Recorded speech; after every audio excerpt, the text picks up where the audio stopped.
All right, welcome back to the KFYR Plus News Desk. And today we are joined by Faye Seidler, a North Dakota suicide prevention advocate and organizer of the new LGBTQ plus safety task force, launching statewide efforts to reduce suicidality, strengthen community connections, and build hope for the LGBTQ plus youth across the state. Now, Faye, welcome to the News Desk. Thank you for your time today. Sure appreciate it. Well, thank you for having me. Happy to be here. Absolutely. So let's talk. What is the LGBTQ plus safety task force, and why is the launch happening now? So the LGBT Plus Safety Task Force is a effort to um, give one protective factor to all the LGBT plus youth that exist across North Dakota. In suicide prevention, protective factors are usually things like, safe, supportive adults. They could be access to food or shelter, just things in our life that make us feel warm and want to keep on being here. And the goal of the task force is to make sure that within each of their youth that exist across the state, they have access to something like that. Whether that be mental health support, whether that be safe, trusted adults, whether that just be someone they can talk to or feel less alone. The task force is really about creating that in any way that it's possible through a harm reductive model, because every community is going to look different, every family is going to look different, but how do we give these kids hope? The task force started, I've been doing this work for a really long time in North Dakota, and the task force has been a logical extension of the work I've always been doing, and it's always trying to problem solve what's an effective solution in our state to make sure that queer youth have hope. So it's been something I've been working towards and on for several years, almost a decade now, and it's based on the data that we see with a youth risk behavior survey in our state, which shows that these youth are struggling in a lot of ways with bullying, mental health, suicidality, and just other negative factors that we would rather youth had more hope, support, and help in our state over. So this isn't a formal, I guess, organization, but rather a volunteer-led network. Is that right? Yep, that's correct. And part of the reason is I wanted to create something that couldn't be disrupted if, let's say, you're grant funded and that grant stopped being on the table, the work would disappear. hmm I also work with a lot of professionals who tend to have a lot of turnover in their work because they're signed on for particular tasks, and then they end up maybe moving to some other place. So I wanted volunteers that I knew could potentially be in their communities and be advocates for their local communities for hopefully a long time, because they're personally motivated to do the work rather than externally motivated through grants or structures or nonprofits like that. So I just wanted something that was sustainable and built on genuine want to make the state a better place. Okay. What gaps in the current state intervention are you hoping the task force can provide or at least address? Well, I want there to be more awareness, because as much as we have all the data out there, it doesn't always land with people when they don't see it within their communities. I think what people don't always realize is every community, every school, they have LG plus youth in those systems, and often those youth are experiencing bullying or hardship, and we don't see those stories. So my hope is that we can raise awareness and knowledge about the experiences these youth are having, and have more productive conversations when we think about solutions for them. So part of the gaps is basically sharing stories and getting people to understand some of the experiences these youth are having, as well as more targeted training and intervention to make sure the youth feel seen by our systems that are trying to help people out. Does North Dakota still collect the data on LGBTQ youth? We are not doing that for our 2025 Youth Risk Behavior Survey, and it's a touch and go if we're going to be doing it for 2027, but I've heard that we are going to potentially continue asking questions for gay, lesbian, bi youth, but we might hmm still miss data on trans youth going into 2027. That all could change before we get there, but as of now, we are not collecting data to my knowledge. Okay. And how important is that data? There's a kind of rule of thumb in policy work, and that is if you're not measuring it, you're not actually doing anything for it. So if we are not measuring how these youth are doing, we're not going to have any access to if we're helping them, if things are getting worse or better for them. We'll have no stable metric to even understand what's going on in their lives anymore. So there can't be any real intervention unless we have data we're collecting about these youth. So, Faye, when the data was available, what did it reveal about the suicidality, the bullying, and the substance use among the LG youth? It was a factor worse for these youth, like two, three times more likely for these youth to be struggling with substance use, bullying, or suicidality. One of the things that was alarming to me in particular, and this was actually the same for LGBTQ plus youth as well as straight youth, was that only 1 in 5 of our youth at all reached out for help prior to a suicide attempt.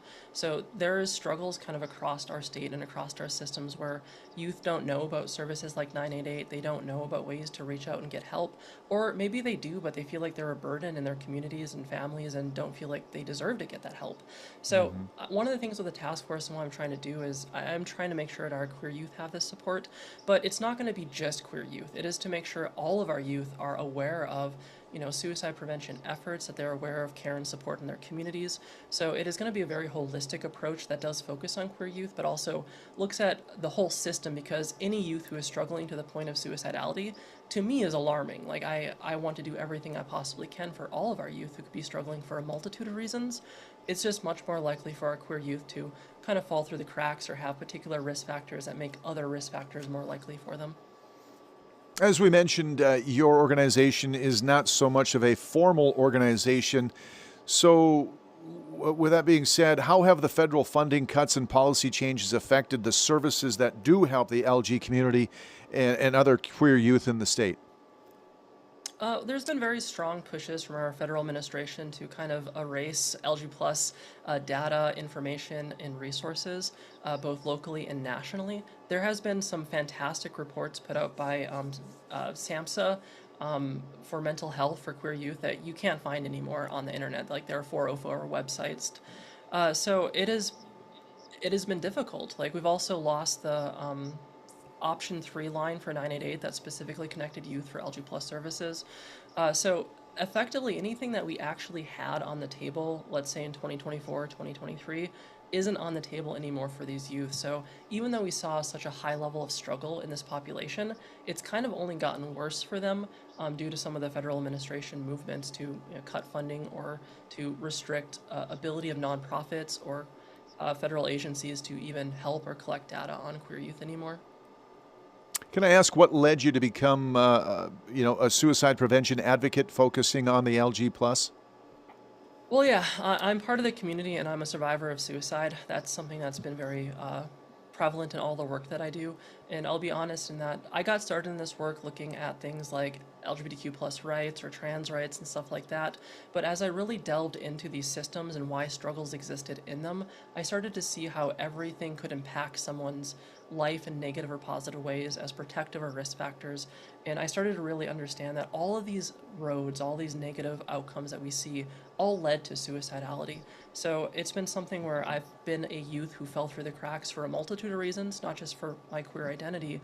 And I want to make sure that those kids don't fall through the cracks anymore, that they have support, that they have people they can talk to, that we can't stop bad things from happening everywhere, but we can at least help folks who've experienced something bad to make sure that they are on the right path for getting the resources that they need. So it's been very personally motivated for me to make sure that I can be the person I didn't have as a kid, that I can lead some of these charges to make sure that we are taking care of all of our kids across the state, especially the vulnerable ones who aren't always able to access the help or support that they need. You've said that life has gotten harder, not easier, for the Yep. LGBTQ plus youth in the state. What does that look like in real terms, like everyday norms? Um, I think that, and there's some research to show this through the Community Out survey that's being put on by the LGBTQ Cancer Institute. I think that's the right name. And queer youth are terrified today, especially trans youth. They're terrified to be out. They're terrified to talk about themselves or their identity. And often what this means is if they're a young queer person, let's say 16, 17, or 18 in high school, they're kind of just suffering in silence the fear of what would happen if people knew who they were. Or even if they came out, they just fear that they'll just get bullied or ignored or told they're mentally ill. Like, they're kind of in this no-win situation where they don't feel like there is any hope in our systems or that there is anyone they can talk to or anyone who would treat their life that seriously, even if they are experiencing bullying or coping with that through substance use. So I think that with our data being eliminated, I think that's kind of poetically showing that the voices and their experiences just don't exist and aren't allowed to exist, and they are suffering largely in silence without the capacity to be able to reach out and get help. Has it gotten harder the last few years? Um, I think it's always been difficult, especially for trans youth in North Dakota.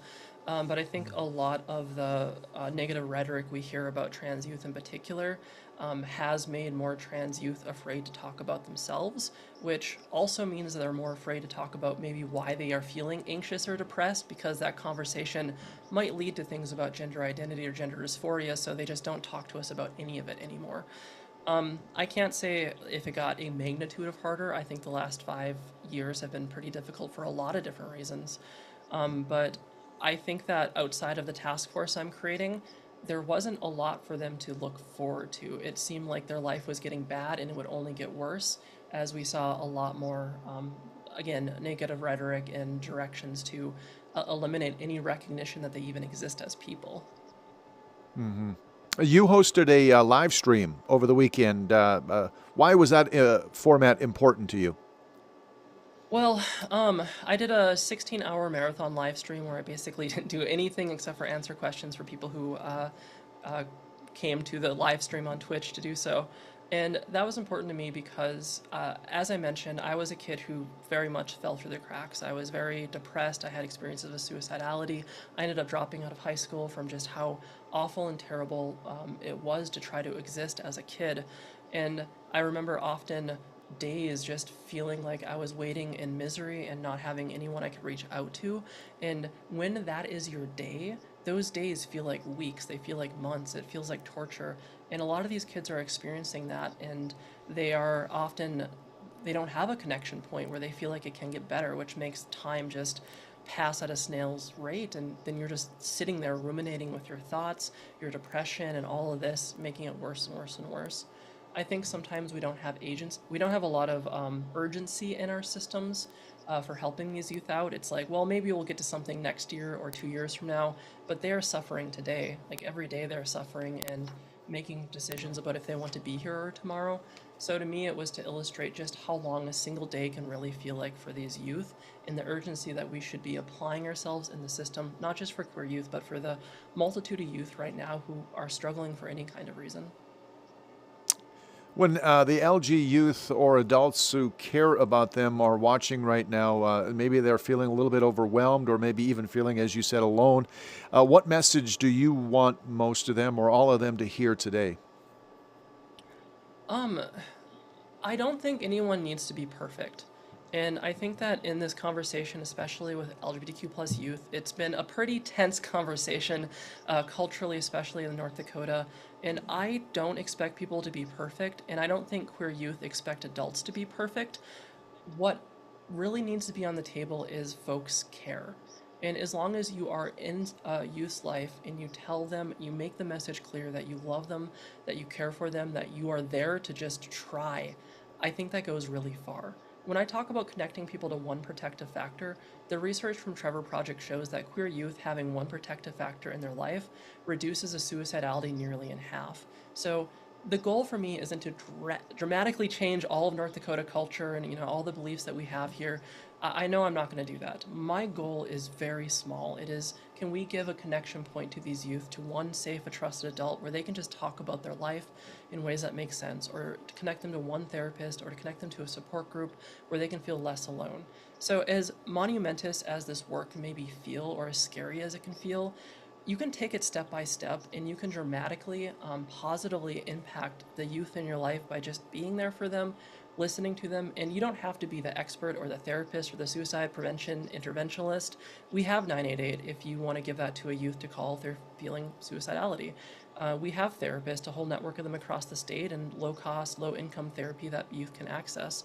So there is help, there are resources, there is hope in our system. And it's important, with as much as we do see all this negative rhetoric, that we have come a really long way too. When I grew up in Mm-hmm. the state, you couldn't really be openly gay even. Like that was a social faux pas at the time. And we've come this far, and we're continuing to get to places where we just are learning to recognize and love each other as just people in the state. So I do think that things are going to get easier. I think that we're going to become more accepting and tolerant towards each other with what's Sure. going on in our world. So I think there's hope. I think folks can access the help that they need. And it's not as big or scary as it seems. It's really as simple as having one good conversation with someone and connecting them to the resources they need. Yeah. Faye, can you direct the viewers to where they can find more information if they'd like to know more or maybe help out in any way? Of course, they can always email me, fayeseidler@gmail.com. I'm really easy to find if you just say Faye Seidler into Google, and I have a website, fayeseidlerconsulting.com, where folks can find more information about this, contact me, and I will connect them to all the help across the state. I'm there to help anyone who reaches out. Perfect. Faye Seidler, North Dakota's suicide prevention advocate, organizer of the new LGBTQ plus safety task force launching statewide. Thank you so much, Faye. I appreciate your time. Thank you for having me. You got it. 16 now past the hour. We'll take a break. We're right back here with more news next on KFYR Plus.